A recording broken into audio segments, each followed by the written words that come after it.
माणूस तो यहाँ से चला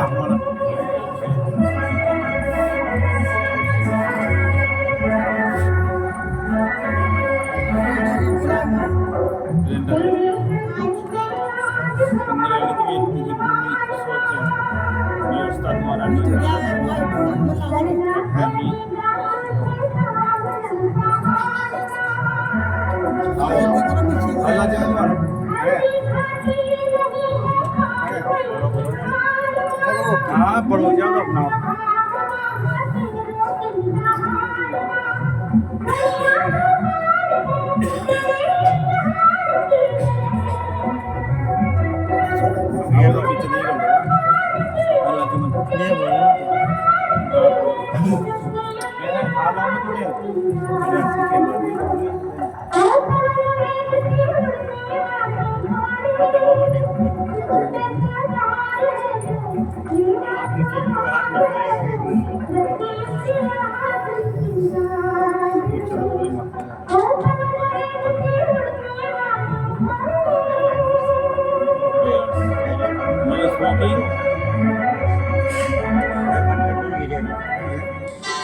महाराणा प्रताप का जन्म पाली जिले के अखेराज सोनगरा की पुत्री एवं महाराणा उदय सिंह की महारानी जयवंत कमल की कोख से विक्रम संवत 1597 में अर्थात 9 मई 1540 को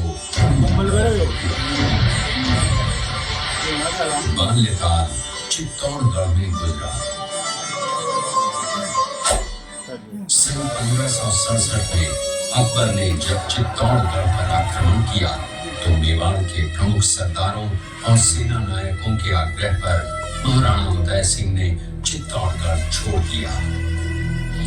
अपने देश, कुल, गौरव और मातृभूमि की मर्यादा के लिए प्राण न्योछावर करने वाले योद्धाओं और लड़नाओं से प्रताप ने न केवल सीख ली बल्कि ये घटना उनके जीवन का आधार बन गई। फरवरी 1572 को महाराणा उदय सिंह का देहांत हुआ। प्रताप की ज्येष्ठता और योग्यता को ध्यान में रखते हुए सरदारों ने उनको राजगद्दी पर आसीन किया। होली के दिन उनका गोगुंदा में राज तिलक हुआ।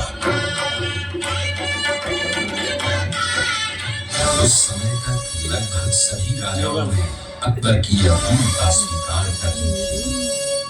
एकमात्र महाराणा प्रताप ने अपना मस्तक अकबर के आगे नहीं झुकाया। प्रताप मुगलों से लोहा लेने की तैयारी में जी जान से जुट गए। 18 जून 1576 की सुबह हल्दी घाटी और खमनोर के मध्य एक मैदान में ऐतिहासिक युद्ध हुआ।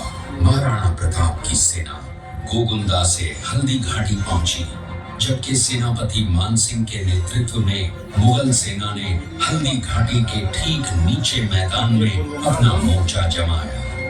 मुगल सेना के हरावल दस्ते द्वारा घाटी में घुसपैठ करने के प्रयास की प्रतिक्रिया स्वरूप महाराणा प्रताप की सेना मुगलों पर टूट पड़ी।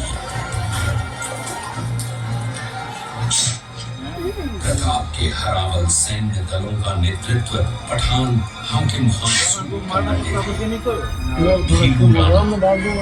जो राणा पूंजा के नाम से भी जाने जाते हैं, उनके नेतृत्व में भील आदिवासियों ने गुरिल्ला पद्धति से युद्ध करते हुए मुगलों के छक्के छुड़ा दिए।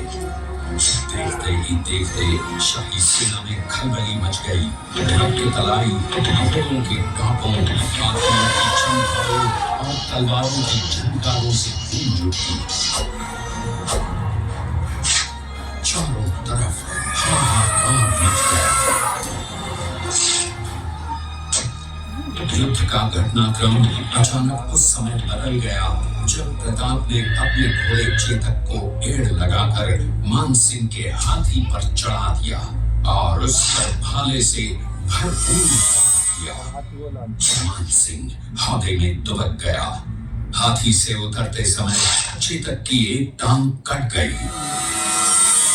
इस स्थिति को भांपकर महाराणा प्रताप के हमशक्ल सेनापति झालामान ने महाराणा प्रताप से आज्ञा लेकर उनका राजमुकुट धारण किया। मुगल सेना झालामान को महाराणा प्रताप समझकर इन पर टूट पड़ी और झालामान शहीद हो गए। उधर चेतक ने अपने स्वामी को 5 किलोमीटर तक 3 टांगों पर ही लेकर एक बरसाती नाले को पार किया। उसके पश्चात उसके प्राण पखेरु उड़ गए। इस युद्ध से महाराणा प्रताप के मन पर गहरा प्रभाव पड़ा। परिणाम स्वरूप उन्होंने मुगलों पर विजय प्राप्त करने तक राजसी ठाट बाट छोड़ने और पत्तों पर भोजन करने का प्रण लिया, जिसे उन्होंने जीवन भर निभाया। महाराणा प्रताप ने अपना सैन्य बल बढ़ाकर सर्वप्रथम अरावली पर्वत की घाटियों में बसे दिवेर पर चढ़ाई कर विजय प्राप्त की। इसके बाद कुंभलगढ़ पर भी विजय प्राप्त की। सिर्फ चित्तौड़गढ़ को छोड़कर सारे मेवाड़ को अपने अधीन कर लिया।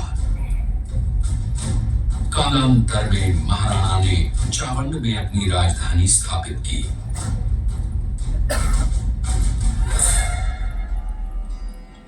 19 जनवरी 1597 को राणा प्रताप ने मात्र 57 वर्ष की आयु में इस संसार से प्रयाण किया।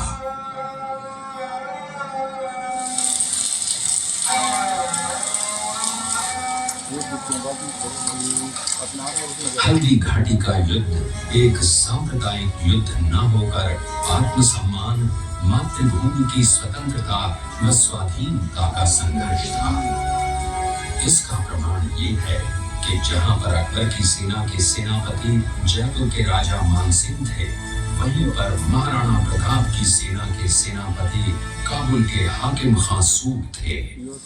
महाराणा प्रताप स्वतंत्रता की बेदी पर एक ऐसा अंगारा था जो आत्मसम्मान व देश गौरव के लिए दिन रात जलता रहा, धधकता रहा और अंत में बुझकर भी उसने देश में ऐसा लौह भर दिया जिसकी प्रखर किरणों ने भारत माता को गुलामी की जंजीरों से मुक्त कराने के लिए सदा प्रेरित किया। चलो